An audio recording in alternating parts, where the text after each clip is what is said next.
Hey YouTube, what's going on? It's Adam here with Retro Repairs, and I'm gonna make a quick little video here for you. I've had a couple people in my comments request a little bit of a tour of my game area, so since I don't currently have a video on the go for you right now, I'm waiting for some stuff to come in, and I just have been crazy busy lately. I know you guys want to see some new stuff, so hopefully this can help tide you over for the next little while. I'm hoping to have a new video up actually most likely within a week, so stay tuned for that. But in the meantime, I'm going to show you what I got here for my game room. So I figured the first thing I'd start with is my wall of games. So this is where I'm keeping all of my older cartridge-based games. So I don't have a crazy amount. I mean, it's not like some of the collectors I see out there who have 400 NES games or more, all 296 Super Nintendo games. Nothing crazy quite like that, just I try and buy stuff that either I can get a really good deal on or I find interesting or I can repair myself. So I'm kind of giving you a bit of an idea of how I like to keep my collection laid out here. So as you see, I have these cases made up for my games. Personally, I like the look a lot better than just having cartridges like this just sitting lined up side by side. The cases give it a little bit more of the original look of what it would have looked like back when these games came out. Obviously, these aren't the original cardboard boxes. Many of those, problem with the Nintendo games for the most part is a lot of those boxes, the NES and the Super Nintendo games and the N64 games all came in. They're made out of cardboard, they deteriorate, people throw them away, no one keeps them, they get broken, crushed, so on and so forth. So it's rare that you actually find games complete in box, and when you do, you always pay an extra premium for them. I personally don't care about having a complete in box collection, and I'm not willing to pay the extra that it actually costs to get it.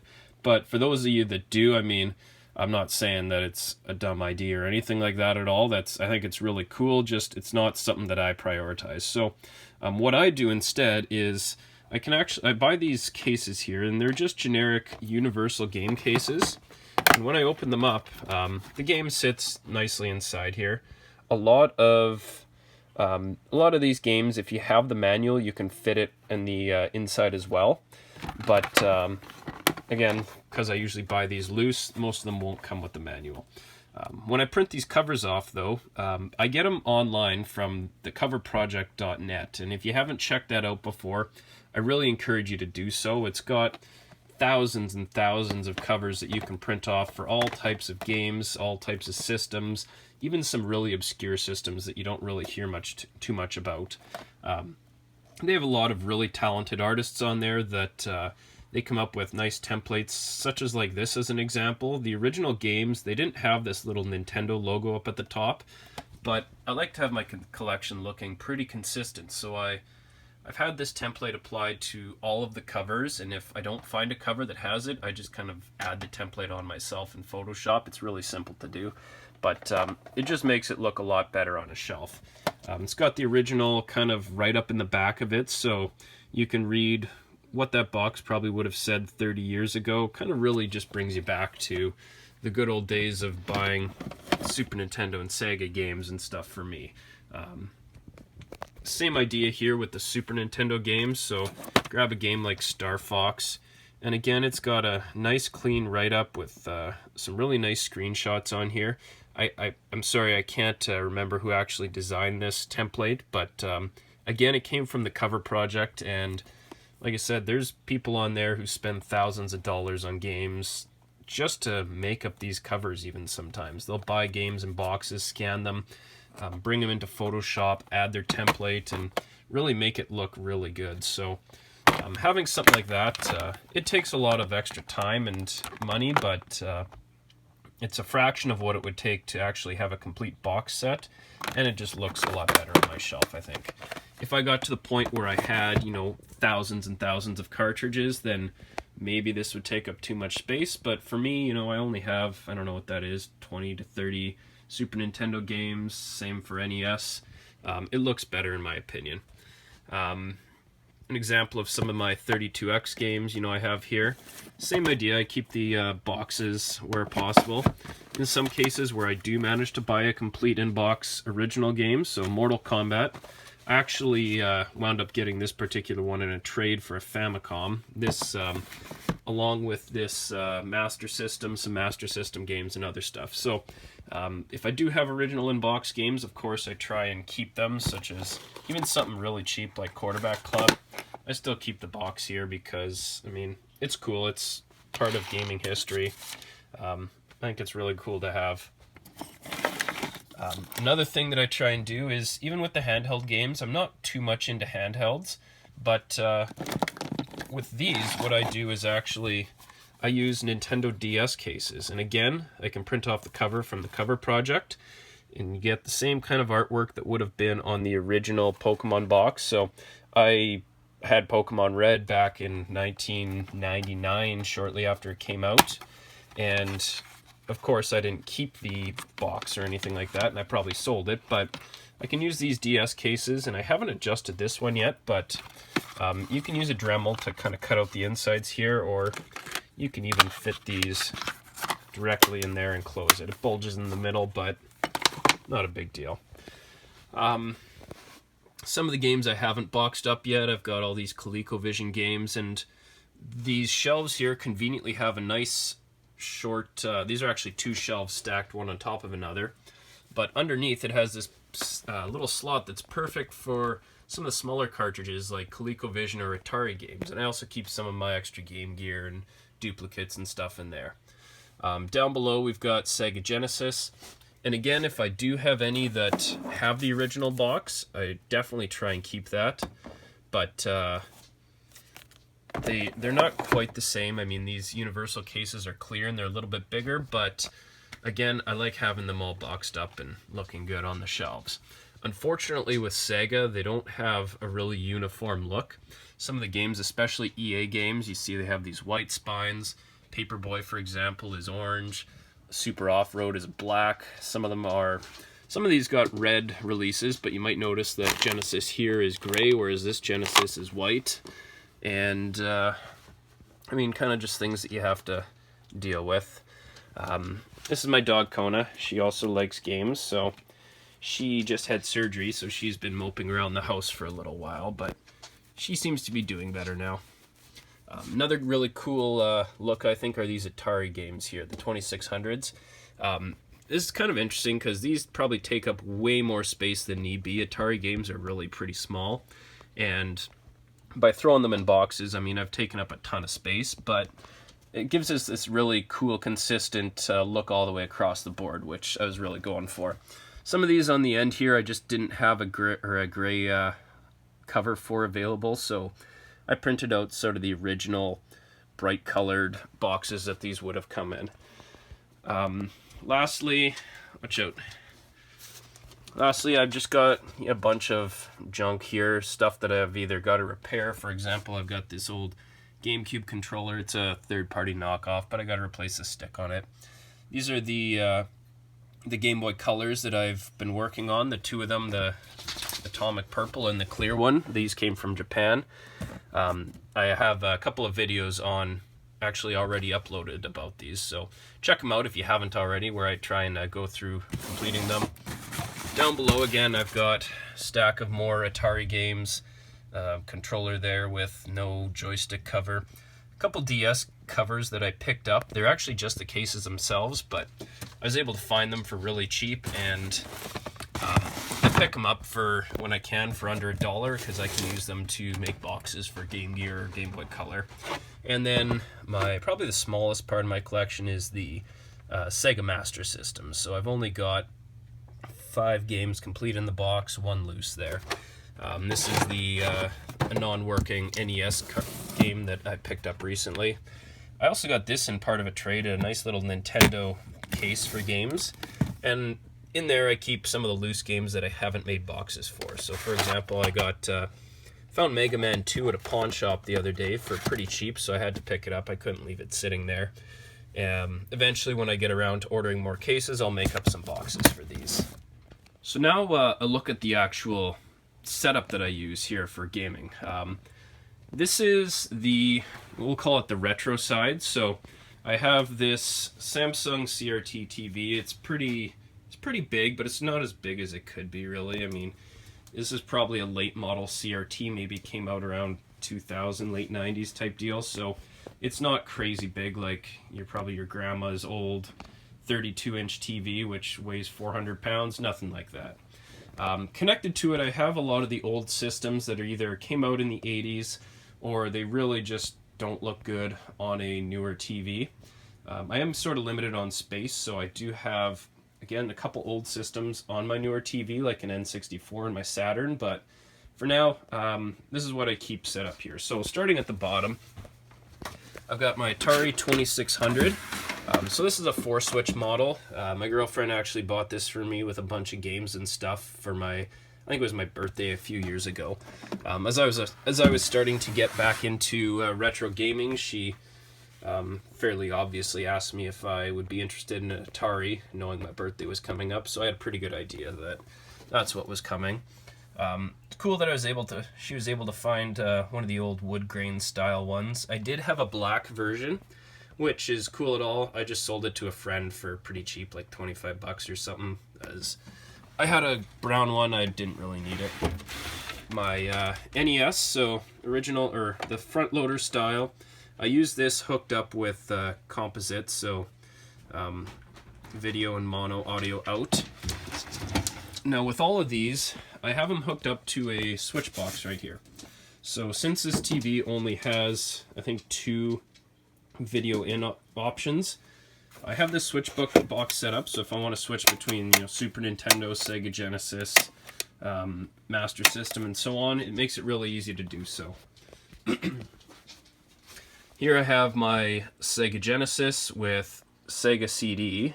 Try and refocus, there we go. Sega Genesis with CD, the Gen 2 version, and a Sega Genesis 32X on top. All of these I actually got as non-working, so the Genesis just needed a cartridge slot to be cleaned. Sega CD, I had to go in and clean it and replace the laser. I actually did this before I started making these videos, so unfortunately I didn't record any of it. 32X, again, was not working, but all I had to do was open it up, reseat the ribbon connectors, and it works fine. I keep a bunch of my extra controllers. That's that NES top loader I've been working on.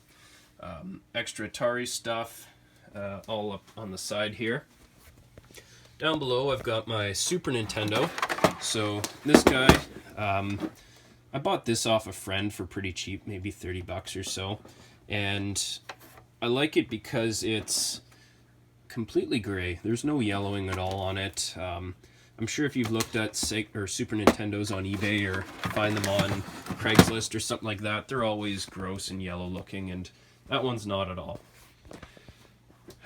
Moving up here, I've got my Colecovision. So Colecovision, if you're not familiar with it, came out a little bit after the Atari 2600 did, and it really was a step above the 2600. Atari's answer to it was the 7800, sorry, which obviously tanked, whereas this one did pretty good. Did exceptionally well in Canada specifically, so which is where I am. This particular guy, I actually modded it with, let's try and get some light back here.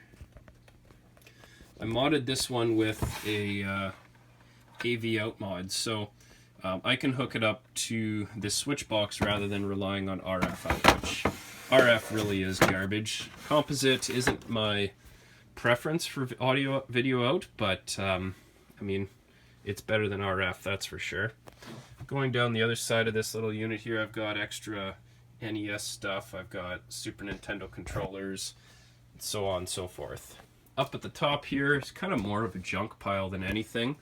Got a ColecoVision Super Action Baseball controller.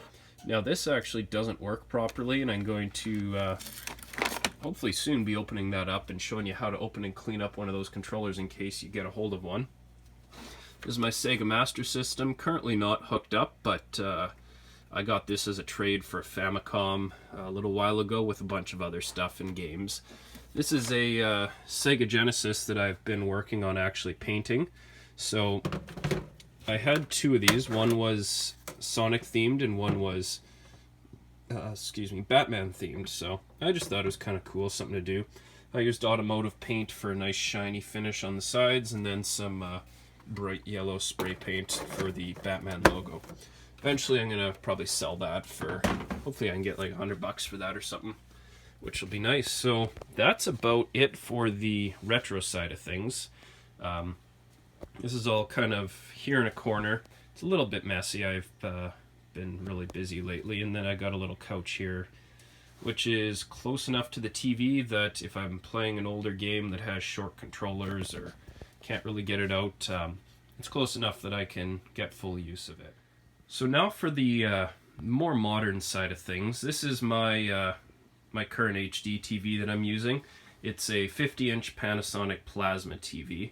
I bought this, I'm going to say about 6 years ago or something, from Future Shop, and I really do like it. I far prefer it than an LED TV. Plasma has really good refresh rates. It's really quick. Just the downfall is it uses a lot of power. It's really heavy, and it's really warms up quickly, so kind of it does waste energy, but the actual picture quality really can't be touched by a modern TV unless you're spending thousands of dollars now.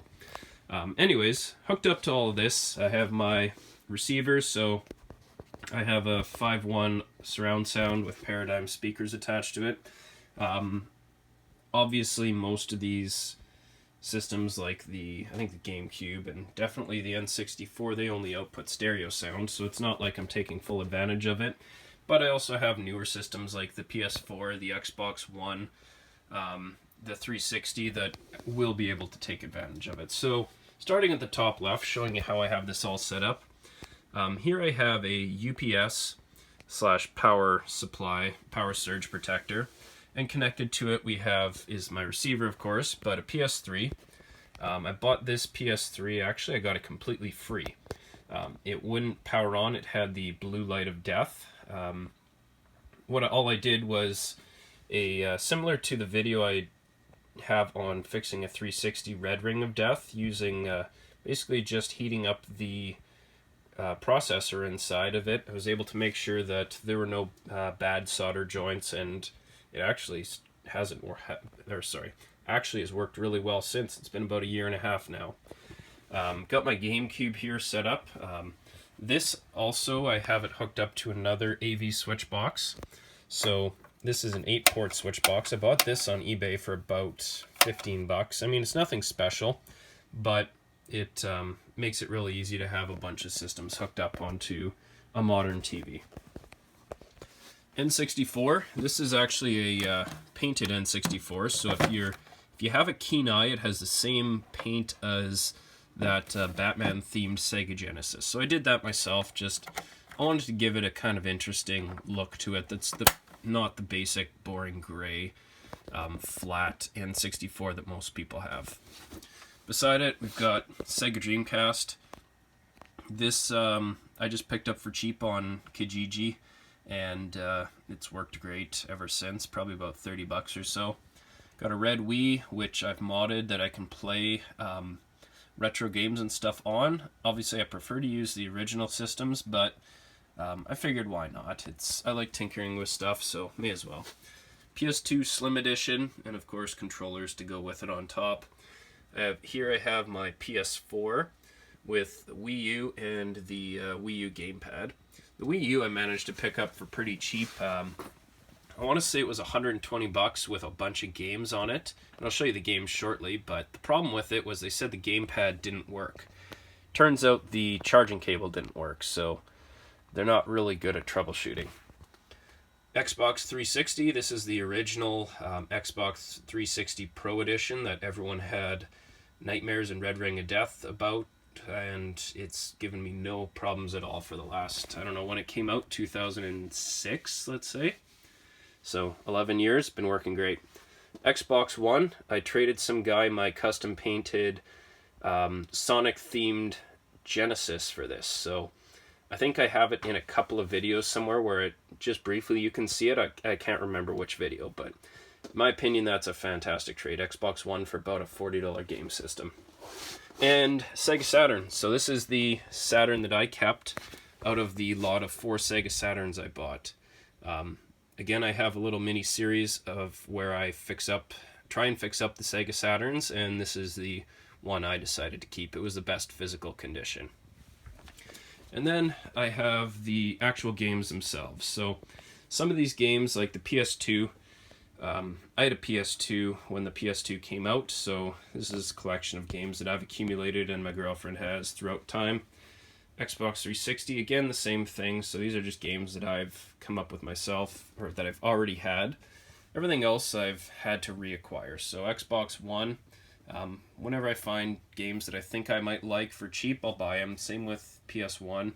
I used to have a PS1 back in the day and sold all my stuff regrettably, so having to go back and buy things as I find them, kind of disheartening, but I'm sure most of you know the feeling. Wii's a great system to collect for now. The games are super cheap. You can probably find, I find games in the dollar bin all the time at pawn shops. You can find first-party Nintendo games like Mario Kart or Mario Party for under $5. I mean, these I'm sure will go up in price soon, so while you can, I highly recommend collecting first-party Wii games while they're cheap. Ps3 and Ps4, so again, games that I've acquired over time. I never had a PS3 or 4 when they first came out, so these have been rather recent acquisitions. Oops, I've turned on this little boombox that is sitting right here. Sorry about that. Down below here, Gamecube stuff. Again, the Gamecube was a recent addition for me, so these are games that I've either found in the dollar bin, such as FIFA Soccer. I'm really not a soccer guy, but I bought it for $1, why not? Or found used. Sega CD. So even though my Sega CD's on the other shelf over there, I kept these with the other disc-based games. So these are the cases that the Sega CD games and Saturn originally come in. So this is an original Sonic CD that I found at a pawn shop a little while ago. They're really just giant jewel cases that CDs used to come in. And these are reproduction cases that I've made. So again, covers, they come from the Cover Project. So definitely, again, I highly recommend checking it out. And I could put the games just in a basic DVD case. So rather than having loose discs floating, floating around, I put them on a shelf in DVD cases. They look a lot better. Sega Saturn, same thing. I bought from the dollar bin at the pawn shop. I buy a bunch of crappy Wii games, throw away the manual. So I'm talking like soccer and football or whatever. Throw away the manual. I have the discs. I gave them to some kid to play with, and I print out the cover and throw the discs, my loose Saturn discs, in one of these. It looks a lot better on the shelf. Same deal with Dreamcast. So some of my Dreamcast stuff is genuine, so this is what the games originally came in. However, when you find loose games, I gotta put them in something. I really hate having loose games floating around, so again, I can print out these covers online from the Cover Project, put them in a nice DVD case, and throw it on the shelf. I chose white cases for these just for the aesthetics. I chose black for Sega Saturn again because I think it looks more right along with the color scheme of that. Then below, got a big pile of GameCube, N64, and Dreamcast controllers. And then down in this corner is my stack of Wii U games. So Wii U games I've got are mostly first-party games, so Smash Bros, Super Mario, Mario Kart, SpongeBob, New Super Mario Brothers, Pikmin, Yoshi, Woolly World, Super Luigi, Mario Party. So again, those all came actually with that Wii U that I bought for $120. So at the time, they were still selling for $40-50 a game, so I think that was a good deal. Other than that, I mean, that's about it. So hopefully you enjoyed the tour. Really quick look into how I've got everything here set up, how I kind of keep my stuff, and what I do with my games to have them on the shelf looking more presentable. So, like I mentioned before, check out thecoverproject.net. It's a great website. It's got a lot of resources. It's completely free. It's got a web forum with people on there willing to help you out, learn how to use Photoshop, guides and templates, all sorts of stuff. So check it out, and hopefully you can make your collection look good if you're tired of having just loose games floating everywhere. So thanks a lot for watching. Like I said earlier on, stay tuned. I'm hoping I can have a new video uploaded within a week or so. I got to go to the U.S. border to pick up a bunch of packages that I've had shipped there, and in there I've got a few surprises. So stay tuned, and we'll see you next video. Thanks a lot for watching.